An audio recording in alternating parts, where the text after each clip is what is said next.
these playable stats from Star Citizen, this is interesting. Let's go over this right now. Hold on, we're going to get professional. Here we go, guys.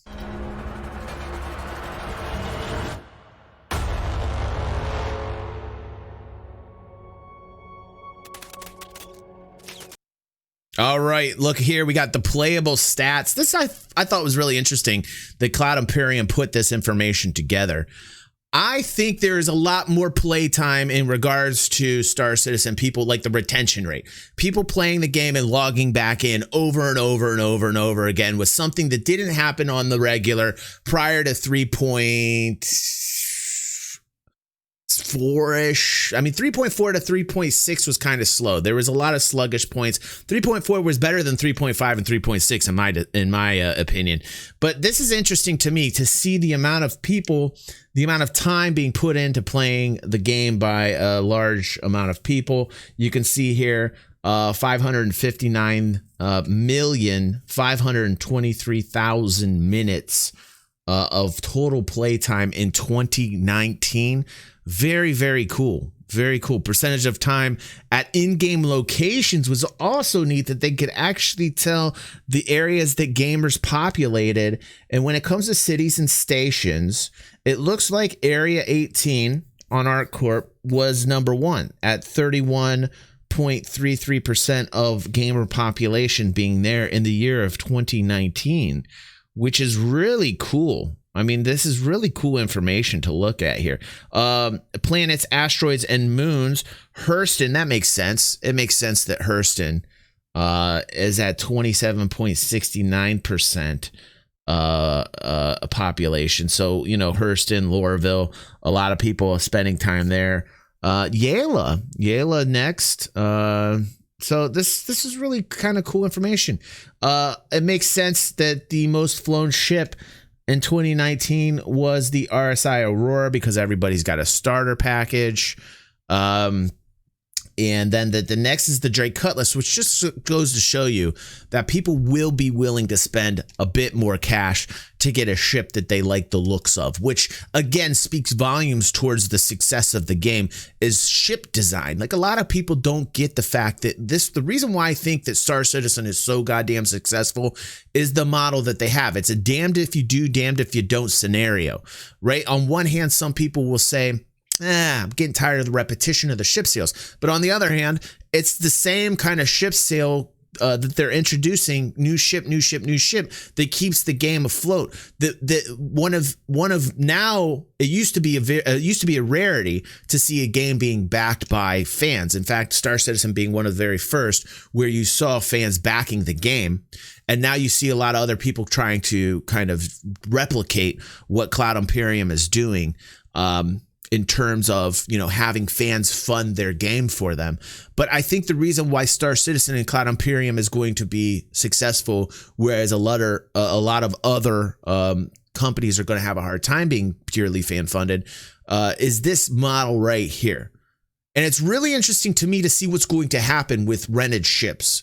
And I like the fact that Cloud Imperium has now put rented ships into the game, because I think that was a positive move for gamers, saying, okay, we're going to make good on our promises. We're going to actually let you rent the ships in game, essentially free, using no real life money, and try these ships out. So it's going to be interesting to see how that affects real life sales on these ships for me.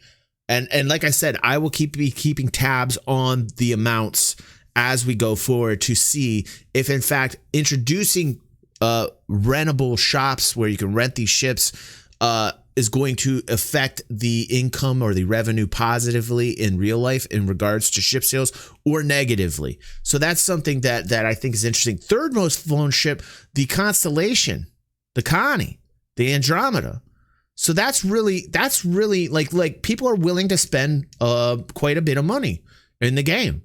Like, that's what that tells me. Of course, your entry ship, which is the least amount, you know, where people are pledging the $45 for your Aurora, but the bumping it up to like 125, I think that's where the Cutlass is currently at, 200 plus on the Connie.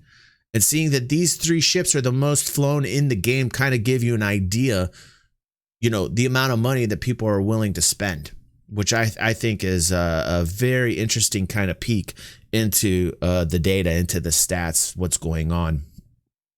Black Dream Hunk saying the constellation needs a rework. Interesting. PvE kills. Here's something really interesting to me as a person who loves PvP to see. There's a large disparity right now. And I don't know what to think about this. 83.5% of kills in the game are PvE kills, whereas 16.5% are PvP kills. So there's a pretty large disparity here between PvE kills and PvP kills. I think I'm going to account that to the fact of the numbers of citizens per server and the fact that there's so much space. That just goes to show you why Elite Dangerous' model is so very difficult to be successful, because of the amount of systems that it has. Because a lot of people, when they log in, they want to see other people. And in Elite Dangerous, you have system. You're like very, very rare are you going to find somebody except in community events. And Elite Dangerous is one of the reasons why they introduced community events. And I think that was a smart move for them ever since they've made wrong decision after wrong decision. Frontier Development. Don't get me started with David Brabin. Don't get me started on my Elite Dangerous rant right now and why it's not successful. But this is one of the reasons that illustrates to you that we just have one solar system right now. But the solar system is so very vast. The planets, the moons, it is still very hard to find people in the game. They're making it easier to group up, which is why I think you see kind of the disparity right now. And imagine you multiply that times the amount of new systems that come online. You're going to have the population to back it up. And I think one of the reasons why they're doing a lot of this analysis here, that you see a lot of the work being done here on this particular type of analysis, is they want to see how, expanding the amount as they expand the game, what's going to happen to that gamer demographic when it comes to interactions within the game between gamers and other gamers and gamers with NPC. So this is really interesting to see, because this information is based off of one system. So I think that's pretty cool. I really think that's pretty cool. If a runner says our last episode was exactly on this subject, I'll have to check it out, bro. That's cool. That's cool. Most lethal weapons in the game. The Bearing P4 AR, 1.4 million kills with it almost. That's pretty interesting information. Second was the Gemini 571 assault rifle, followed by the Bearing P8, and then we've got the Clausen Warner Demeco energy. So that's also very, very cool to see that they're keeping tabs on that information. I like that they're getting in depth on these. I hope they do more of this. Like, I would love to see them continue to do this. Very cool. Top kills by ship, top 5. Ooh, Anvil Arrow on top, followed by the Drake Cutlass, the Titan, the Hornet, and the Vanguard. Whoa. Wow. Interesting that the Arrow's up top. I don't know though. I'm surprised. I'm surprised by that. Are you guys surprised by that? I'm kind of surprised by that. That's really interesting. I'm surprised the Saber isn't up there. Saber, very underrated PvP ship. Very, very. Yeah, the Hornet being down towards the bottom. Very interesting. 3 arrows fit in the 890 jump, says Black Dream. But wow. And Snowfox saying that the arrow is deadly with the right loadout. I'm going to have to look into that. Maybe make a video about fitting an arrow.